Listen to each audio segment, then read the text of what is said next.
Lecture में हम बात करेंगे road map of data science. Data science से रिलेटेड जितने भी क्वेश्चंस होते हैं आपके दिमाग में, वो सारे के सारे आज क्लियर हो जाएंगे कि एक ग्रेजुएट, सिंपल ग्रेजुएट, अगर हम कॉमर्स की बात करें, आर्ट्स की बात करें, तो वो भी कैसे डेटा साइंटिस्ट बन सकता है, डेटा एनालिस्ट कैसे बन सकता है, वो सारी क्वेरीज इस वीडियो लेक्चर के अंदर कवर हो जाएंगी। ठीक है, बट सिर्फ आपको क्या करना है, ध्यान से सुनना है और जो जो पॉइंट्स हम बता रहे हैं अगर आप उतना भी कर लेंगे तो एक स्टार्टिंग जॉब के अंदर आपकी एंट्री हो जाएगी डेटा साइंटिस्ट के लिए। ठीक है, अब सबसे पहले पता होना चाहिए कि डेटा साइंटिस्ट बेसिकली करता क्या है। देखो, आज के टाइम में जितना भी है, आपका यूट्यूब है, नेटफ्लिक्स है, ठीक है, हॉटस्टार है, या सोशल मीडिया पे जितने भी प्लेटफॉर्म है, हर एक पे क्या हो रहा है, डेटा बहुत ज़्यादा इकट्ठा हो रहा है और उसी डेटा से हमारी क्या मिलते हैं, बहुत सारे इंसाइट्स मिलते हैं, जिससे कि फ्यूचर प्रेडिक्शन मिलती हैं, फ्यूचर ट्रेंड्स पता लगते हैं, चाहे वो सेल्स के रिगार्डिंग हो या स्टॉक मार्केट के रिगार्डिंग हो या किसी भी चीज़ के। ठीक है, आपने देखा होगा कि जो मूवी अगर आप अभी देख रहे हैं उससे रिलेटेड नेक्स्ट मूवी आपको नेटफ्लिक्स या हॉटस्टार आपको सजेस्ट करता है। जो ऐड आपने देखी या जो चीज़ आप परचेज़ करते हैं या जो चीज़ आप गूगल पे सर्च कर रहे हैं, उसी चीज़ से रिलेटेड, उसी आर्टिकल से रिलेटेड आपको एड्स दिखती हैं। तो ये सारा काम कहाँ से हो रहा, सारा का सारा बैकएंड पे डेटा साइंटिस्ट कर रहे हैं, डेटा एनालिस्ट ये सारा काम कर रहे हैं। ठीक है, तो आने वाले कुछ सालों के अंदर इसकी डिमांड बहुत ज़्यादा बढ़ने वाली है। और अगर हम पीछे 10 साल का एनालिस्ट उठा के देखें तो इस जो डेटा साइंटिस्ट की जो मार्केट है उसमें 70% बूम आया है। ठीक है, तो फ्यूचर में ये और भी ज़्यादा रहेगा। तो ये एक बहुत ही अच्छा कैरियर है। इसके अंदर कोई आपको बीटेक की रिक्वायरमेंट नहीं है कि स्टार्टिंग से बीटेक वाले ही जा सकते हैं। ठीक है, आप सिंपल ग्रेजुएट हैं, अगर आपने स्टैट्स और मैथमेटिक्स की थोड़ी नॉलेज रखते हैं आप, तो आप बहुत अच्छे तरीके से बहुत अच्छे कैरियर में सेटल हो सकते हैं। तो चलिए स्टार्ट करते हैं डेटा साइंटिस्ट का रोड मैप। तो डेटा साइंटिस्ट सबसे पहले हम बात कर रहे थे कि करता क्या है। बेसिकली ये क्या करता है, डेटा को कलेक्ट करेगा। ठीक है, डेटा को कलेक्ट करेगा, एनालाइज करेगा उसको, और क्या करेगा, उससे इनसाइट्स निकालेंगे फ्यूचर प्रोडक्शन के लिए। ठीक है, जैसे गूगल एड्स चलानी है आपको, ठीक है, कुछ और फेसबुक के लिए एड्स चलानी है, वो सारा का सारा काम क्या होता है, हमारा डेटा एनालिस्ट लोग करते हैं। ठीक है, और अगर सबसे इंपॉर्टेंट बात क्या होती है कि अगर आप डेटा साइंटिस्ट बन जाते हैं तो एवरेज सैलरी इंडिया में अगर हम बात करें तो 10 लाख रुपीज़ एवरेज सैलरी आज के टाइम में डेटा साइंटिस्ट की है। ठीक है, तो बहुत अच्छी जॉब है। ठीक है, इसमें बहुत सारे अच्छे ऑप्शंस हैं और ग्रोथ के बहुत अच्छे चांसेस हैं। ठीक है, तो अब ये जो डेटा साइंटिस्ट की जॉब है, इसमें आपको करना क्या है, मल्टी डिसिप्लिनरी है ये फील्ड। ठीक है, that focus on extracting insights and knowledge from the structured and unstructured data. ठीक है, स्ट्रक्चर्ड अनस्ट्रक्चर्ड डेटा क्या होता है, कुछ डेटा क्या होता है, रिलेटेड होता है, स्ट्रक्चर बना होता है। ठीक है, एक दूसरे से कनेक्टेड होता है। अनस्ट्रक्चर्ड में क्या होता है, मिक्स होता है आपका डेटा। ठीक है, it combines with the statics, computer science, mathematics and domain expertise. Data identify pattern. कुछ लोग क्या होता है, पैटर्न्स बहुत ज़्यादा इंपॉर्टेंट है कि आप किसी चीज़ को समझ रहे हो, किसी डेटा को देख रहे हो, पिक्चर्स को देख रहे हो, किसी चीज़ को देख रहे हो, तो आप उसमें लिंक कनेक्ट कर पा रहे हो, कुछ पैटर्न ढूंढ पा रहे हो। ठीक है, and make inform decision and prediction, जिससे कि आप एक फ्रूटफुल रिजल्ट निकालते हो कि भाई ये डेटा बढ़ रहा है या डाउनफॉल कर रहा है, या ये एक पर्टिकुलर टाइम के बाद ऊपर जा रहा है फिर नीचे जा रहा है। ठीक है, ये सारी चीज़ें क्या होती हैं, इसे कहते हैं इंफॉर्मेशन निकालना डेटा से। ठीक है, वो हम बाद में बात करेंगे अभी इसके बारे में। ठीक है, तो हमें पता लग गया डेटा साइंटिस्ट बेसिकली क्या काम करते हैं, कैसे करेगा। अब डेटा साइंटिस्ट के अंदर और मेन कंपोनेंट्स क्या हैं जो कि आपको करने हैं। जब आपकी जॉब लग जाएगी तो ये काम आप करेंगे, या फिर अब अगर आप डेटा साइंटिस्ट बनना चाहते हैं तो किन किन कामों को अगर आप करना सीख जाएंगे तो भी आप डेटा साइंटिस्ट बन जाएंगे। तो चलो बात करते हैं एक एक कंपोनेंट की। पहला है डेटा का collection, gathering raw data from various source such as database, APIs, web scraping and IoT devices. Web scraping के ऊपर भी बहुत सारी जॉब होती हैं, मतलब जब वेबसाइट से डेटा को निकालना होता है। सपोज़ आपको नाइकी की वेबसाइट से निकालना है, या फेसबुक की वेबसाइट है आपकी, ठीक है, या अमेज़न की वेबसाइट है, वहाँ से कुछ डेटा निकालना है। ठीक है, या आपको अपनी ही कंपनी की वेबसाइट से ट्रेंड्स निकालने हैं, डेटा को निकालना है, तो उसको बोलते हैं वेब स्क्रैपिंग। ठीक है, डेटा को क्लीन करना है आपने, pre processing and organise the data to handle missing values.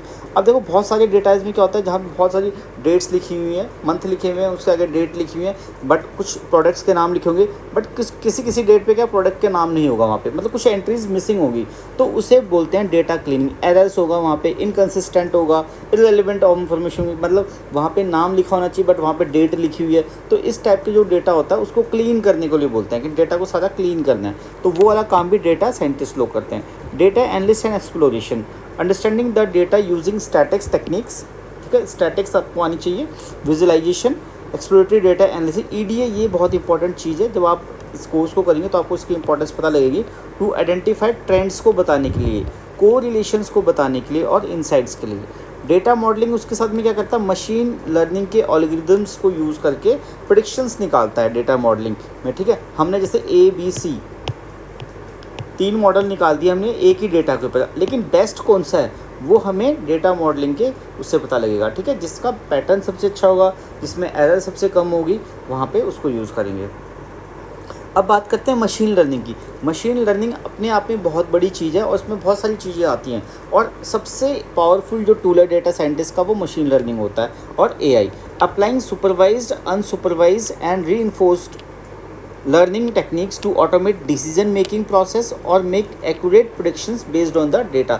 जो आपके पास डेटा है सुपरवाइज और अनसुपरवाइज, उसमें मशीन लर्निंग के एल्गोरिथम लगा के, मॉडल्स लगा के आप प्रेडिक्शंस निकालते हैं, ठीक है। फिर डेटा को विजुलाइज करना, आपने क्या किया, डेटा से इंसाइट्स तो निकाल ली आपने, सारे के सारे वो पता लग गया आपको कि डेटा के अंदर ये चीज़ें हैं, बट उसको विजुलाइज करना है और विजुलाइज कराना है आपको, ठीक है। अपने बॉस को विजुलाइज कराना है, सब चीज़ें, ठीक है, एक प्रेजेंटेबल फॉर्म के अंदर।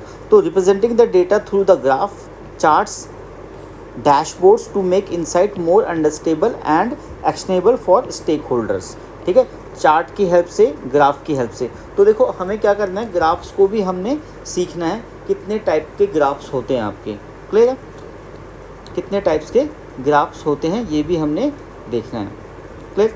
अब deployment and monitoring, putting machine learning model into the production environment and monitoring their performance, ठीक है। इसको बोलते हैं जो यहाँ पे आपने मॉडल बनाया था मशीन लर्निंग में, उसको आप डिप्लॉय कर रहे हो, ठीक है, वहाँ पे यूज़ करेंगे। अब बात करते हैं, ये तो हमने बात की कि क्या क्या चीज़ें हमें चाहिए हैं जिससे कि हम क्या बन जाएं, एक डेटा साइंटिस्ट बनेंगे, जिसके लिए मेन कंपोनेंट हमारे वर्किंग टास्क है ये सब चीज़ होंगी। डेटा कलेक्शन आना चाहिए, डेटा क्लीनिंग आना चाहिए, डेटा एनालिसिस एंड एक्सप्लोरेशन आना चाहिए, डेटा मॉडलिंग आनी चाहिए, ML/AI आना चाहिए, data visualisation and deployment and monitoring, ठीक है। अब बात करते हैं कि ये किस किस एरिया में, मतलब एप्लीकेशन कहाँ पे, जहाँ पर एप्लीकेशन होगी डेटा साइंटिस्ट, डेटा एनालिस्ट की, वहीं पे आपकी जॉब लगेगी। मतलब बिजनेस सेक्टर के अंदर इसकी एप्लीकेशन बहुत ज़्यादा है, हेल्थ केयर सेक्टर में बहुत ज़्यादा हेल्प है, हॉस्पिटल्स वगैरह के अंदर, ठीक है, बहुत सारी चीज़ें। फाइनेंस आपका, वहाँ पे बहुत ज़्यादा जॉब्स हैं इसकी, मार्केटिंग में बहुत ज़्यादा जॉब्स हैं, और सोशल मीडिया के अंदर तो है ही है इसकी जॉब। तो ये एप्लीकेशन एरिया है जहाँ पे डेटा साइंटिस्ट और डेटा एनालिस्ट जॉब करते हैं, क्लियर। अब बात करते हैं, हमने इस जो रोड मैप है उसको 2 स्टेजेस में डाला हुआ है। एक फाउंडेशन रोड मैप है जिसमें मतलब आपको इनिशियल जो इन्फॉर्मेशन है वो मिल जाएंगी सारी की सारी, आप एक बेसिक, आप नॉर्मल एक डेटा एनालिस्ट या डेटा साइंटिस्ट बन जाएंगे। लेकिन एक्सपर्टाइज बनने के लिए, एडवांस में जाने के लिए आपको सेकंड स्टेप पे जाना पड़ेगा। तो फर्स्ट स्टेप पे आपको क्या करना है कि आपको मैथमेटिक्स और स्टैटिक्स की नॉलेज लेनी है, ठीक है। बट ऐसा नहीं है कि 6 महीने तक आप मैथमेटिक्स और स्टैट्स ही पढ़ रहे हैं, ठीक है। इसमें कुछ चीज़ें हैं सिर्फ वही पढ़नी है। सपोज़ लीनियर अलजेब्रा में आपको वेक्टर्स, मैट्रिक्स और मैट्रिक्स ऑपरेशन आने चाहिए, ठीक है। कैलकुलस के अंदर आपको derivatives, integration, specially in multi variable calculus आना चाहिए। प्रोबेबिलिटी एंड स्टैट्स के अंदर क्या आना चाहिए आपको, डिस्ट्रीब्यूशन कैसे होता है, डेटा का डिस्ट्रीब्यूशन कैसे, कर्व कैसा, नॉर्मल डिस्ट्रीब्यूशन है क्या या स्टैंडर्ड डिस्ट्रीब्यूशन है, बाइजन स्टैटिस्टिकल सिग्निफिकेंस क्या, हाइपोथेसिस टेस्टिंग क्या होता है आपका, ठीक है, नोवा टेस्टिंग क्या है आपका, वो सारी की सारी टेक्निक्स हैं टेस्टिंग की, वो आनी चाहिए आपको। और उससे बेसिक बात करें तो आपको mean, mode, median, standard deviation, average, dy/dx कैसे निकालते हैं, ऑप्टिमाइजेशन टेक्निक्स कौन सी होती है, ग्रेडियंट्स क्या होते हैं, ये सारी की सारी चीज़ें आपको स्टैटिक्स में पता होनी चाहिए, ठीक है। आई थिंक इसमें 1 से ज़्यादा किसी को नहीं लगाना है। ऐसा नहीं कि आपको इसके अंदर मैथमेटिक्स और स्टैटिक्स का टीचर भी बनना है, ठीक है। ये बेसिक चीज़ें जो मैंने डिस्कस की ये आपको पता होनी चाहिए। फिर बात करते हैं प्रोग्रामिंग की। प्रोग्रामिंग में आपको एक लैंग्वेज तो आनी चाहिए, दैट इज़ पाइथन या R, ठीक है। पाइथन का ज़्यादा डिमांड है और बेसिक है ये, और सबको ईजिली अंडरस्टेबल है। ठीक है। अब पाइथन लैंग्वेज के अंदर आपको क्या करना है कि कुछ लाइब्रेरीज हैं जो आपको करनी ही करनी है, जैसे आपका NumPy, pandas, Matplotlib and scikit learn. ये 4 मेन आपकी लाइब्रेरीज हैं, आपको करनी ही करनी है। अगर ये आप 4 कर लेते हो तो पाइथन के बेसिस पे भी जॉब निकलती है मार्केट में, ठीक है। तो बट डेटा साइंटिस्ट के लिए इंपॉर्टेंट है। आर लैंग्वेज कर सकते हैं पावरफुल स्टैटिक्स एनालिसिस के लिए, और सीक्वल आना चाहिए आपको, ठीक है। डेटाबेस मैनिपुलेशन, रिट्रीव डेटा, और सीक्वल से आप पाइथन में डेटा को कैसे लेके आएंगे वो चीज़ आनी चाहिए। सीक्वल विद पाइथन आपको आना चाहिए, ठीक है। एक चीज़ यहाँ पे नोट करने वाली है कि जो मैं आपको बता रहा था ग्राफ्स आने चाहिए, तो ग्राफ्स विद देयर टाइप्स, कितने टाइप्स के ग्राफ होते हैं, हिस्टोग्राम है आपका, ठीक है, और आपका क्या नाम है, आपका लाइन चार्ट है, आपका बाइनरी है आपका, वो सारे के सारे ग्राफ्स आने चाहिए आपके, ठीक है। हीट चार्ट है आपका, ठीक है, ट्री चार्ट है आपका, ये सारे के सारे ग्राफ्स टाइप्स आपको आने चाहिए। किस किस डेटा के लिए किस किस टाइप के ग्राफ्स को हम प्लॉट कर सकते हैं और डेटा को विजुलाइज कर सकते हैं। तो इसके लिए आप देख सकते हैं प्ले विद ग्राफ्स, एक मिस्टर अमित अग्रवाल जो है उनकी बुक है बहुत अच्छी, आप उसको रेफ़र कर सकते हैं। क्लियर है। चलिए बात करते हैं data wrangling and exploration. Data collection, web scraping जो मैं आपको बता चुका हूँ, वेबसाइट से करनी है। एपीआई, डेटा बेस एक्सट्रैक्शन ये आना चाहिए। Data cleaning, data handling, data missing, outliers और स्टैंडर्डाइज डेटास, ठीक है। आउटलायर्स क्या होते हैं, जो कि रेंज से बहुत ही ज़्यादा बाहर है, मतलब रेंज हमारी यहाँ पे एक डाटा यहाँ पे पड़ा हुआ है, कुछ डेटा इधर है, तो ये आपके आउटलायर्स कहलाएंगे, ठीक है। ईडीए, एक्सप्लोरेटरी डेटा एनालिसिस, ठीक है, ये आपका किस में हेल्प करता है, आपको डेटा को विजुलाइज करने में हेल्प करता है, समझाने के लिए बहुत ही अच्छा टूल है। आइडेंटिफाई करता है पैटर्न्स को, कितने पैटर्न्स है या ट्रेंड्स हैं हमारे, ठीक है। इसके लिए आप क्या करोगे, सीबॉर्न यूज़ करोगे, मैटप्लॉटलिब यूज़ करोगे और पांडास को यूज़ करोगे, ठीक है। ये मैं पहले ही बता चुका हूँ कि ये कितने इंपॉर्टेंट है, ये चारों के चारों। क्लियर। चलिए अब स्टेज 2 आ जाते हैं कि अब आप बेसिक नॉलेज आपको डेटा साइंटिस्ट की, अब आपको एडवांस लेवल में जाना है, तो उसके लिए आपको क्या क्या चीज़ चाहिए, ठीक है। उसके लिए देखो डेटा विजुलाइजेशन पे काम करना पड़ेगा। डेटा विजुलाइजेशन के लिए 2 चीज़ हमारी यूज़ होती हैं, एक तो टैबल्यू भी यूज़ करते हैं और एक पावर बीआई, उसके बारे में भी मैं डिस्कस करूँगा अभी आपसे, ठीक है। तो डेटा विजुलाइजेशन में आप क्या करोगे, मैटप्लॉटलिब और सीबॉर्न जो मैंने आपको ऊपर बताया था अभी, ये 2D प्लॉट्स और डेटा विजुलाइजेशन में हेल्प करता है। प्लॉटी और टैबल्यू क्या करता है, आपका इंटरेक्टिव डैशबोर्ड्स में हेल्प करेगा आपको। टैबल्यू के बारे में हम अभी डिटेल में और बात करेंगे। मशीन लर्निंग मैंने आपको बताया था, इसमें क्या बनते हैं, एल्गोरिदम और मॉडल्स बनाते हैं हम, ठीक है, डिफरेंट मॉडल्स बनाते हैं और चेक करते हैं कि किस पे हमारे रिजल्ट्स सबसे ज़्यादा अच्छे आ रहे हैं, ठीक है। सुपरवाइज लर्निंग क्या होता है, study regression and classification algorithm, linear regression, logistic regression, decision tree और रैंडम फॉरेस्ट और एसवीएम, ये सारे के सारे क्या होते हैं, ये टेक्निक्स हैं, इस पर हम काम करते हैं। किसमें, सुपरवाइज लर्निंग के अंदर, मशीन लर्निंग के अंदर। अनसुपरवाइज लर्निंग में क्या करते हैं, के मीन्स और डीबीएस स्कैन में काम करते हैं हम, ठीक है, इसको सारे करते हैं। इवन पीसीए बहुत इंपॉर्टेंट है इसका, ठीक है, इसमें बहुत सारे हम मॉडल्स की टेस्टिंग करते हैं पीसीए पे भी, ठीक है। Model evaluation, use technique like cross validation, precision, recall, FI score, confusion matrix, ठीक है, ये भी इंपॉर्टेंट है। कन्फ्यूजन मैट्रिक्स आपका आरओसी कर्व्स। क्लियर। तो ये सुपरवाइज, अनसुपरवाइज और मॉडल इवेल्यूशन मशीन लर्निंग के अंदर ये चीज़ें आपको आनी चाहिए। बेसिक हमने फर्स्ट वाले में पढ़ा था, सेकंड वाले में हम इस पर मास्टरी करेंगे, तब आपका बहुत ही स्ट्रॉन्ग हो जाएगा ये एरिया, ठीक है। अब बात करते हैं एडवांस पाइथन लाइब्रेरीज में, स्काईकिट लर्न और टेंसरफ्लो और पाईटॉर्च। ये क्या है, हमारे जो आपने बेसिक जो पाइथन स्टार्टिंग में पढ़ा था उसके एडवांस स्किल्स हैं आपको, ठीक है। XGBoost और लाइट GVM, ये सारे के सारे हमें क्या करने हैं, हमारे पाइथन को और स्ट्रॉन्ग बनाएंगे और डेटा को विजुलाइज और डेटा को और अच्छे तरीके से रिप्रेजेंट करने में हमें हेल्प करेंगे ये, ठीक है। अब बात करते हैं डेटा इंजीनियरिंग की, understanding how to work with big data. Data engineering में हम बात करते हैं जो बहुत बड़ा डेटा है आपका, उसके ऊपर काम करना सिखाते हैं, बट जो आपका बैकग्राउंड होगा वो यही होगा, कुछ चीज़ें एडिशनल हो जाती हैं आपकी, ठीक है। चलिए अब बात करते हैं विजुलाइजेशन टूल के। 2 विजुलाइजेशन टूल सबसे अच्छे हैं मार्केट के अंदर, जो कि है Tableau and Power BI, are both powerful data visualisation tools used in business intelligence to analyse, visualise and share insight from data. Data से इंसाइट निकालना, they help user to create interactive reports, dashboards which enables better decision making, ठीक है। Reports को इतने सही तरीके से, इतने ईजी तरीके से समझाते हैं ताकि जो जिनका टेक्निकल बैकग्राउंड भी नहीं है, ठीक है, जो टेक्नोलॉजी से नहीं है, वो लोग भी उसको समझ सकते हैं, ठीक है। तो Tableau is one of the most powerful data visualisation tool known for its ability to handle large data sets to create sophisticated visualisation with ease. ये क्या कहता है, स्ट्रेंथ क्या है इसकी, देखो एडवांस विजुअलाइजेशन में हेल्प करता है, हमारा परफॉर्मेंस बहुत अच्छी हो जाती है हमारी डेटा की इसके साथ में, टेबल्यू के साथ में, और डेटा को इंटीग्रेशन बहुत अच्छे तरीके से करता है, मतलब कनेक्ट बहुत अच्छे से करेगा दूसरे चीज़ें आपके, इंक्लूडिंग एक्सेल से कनेक्ट करना है, सीक्वल से, क्लाउड प्लेटफॉर्म्स आपके जैसे AWS है, गूगल है, क्लाउड है, बिग डेटा है लाइक हडूबी, आप उससे कनेक्ट कर सकते हैं। तो वहाँ पे पावरफुल, बहुत ही पावरफुल टूल है, ईजी टू यूज़ है हमारा, ठीक है, ड्रैग एंड ड्रॉप वाला इंटरफेस होता है हमारा, और आप उसको अगर हम बात करें तो 1 वीक के अंदर आप इसको बहुत अच्छे तरीके से सीख सकते हैं अगर आपको पहले बेसिक आता है तो।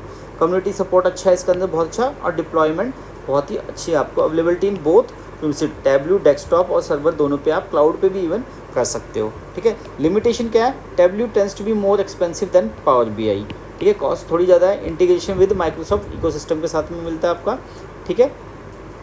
अब बात करते हैं पावर BI की।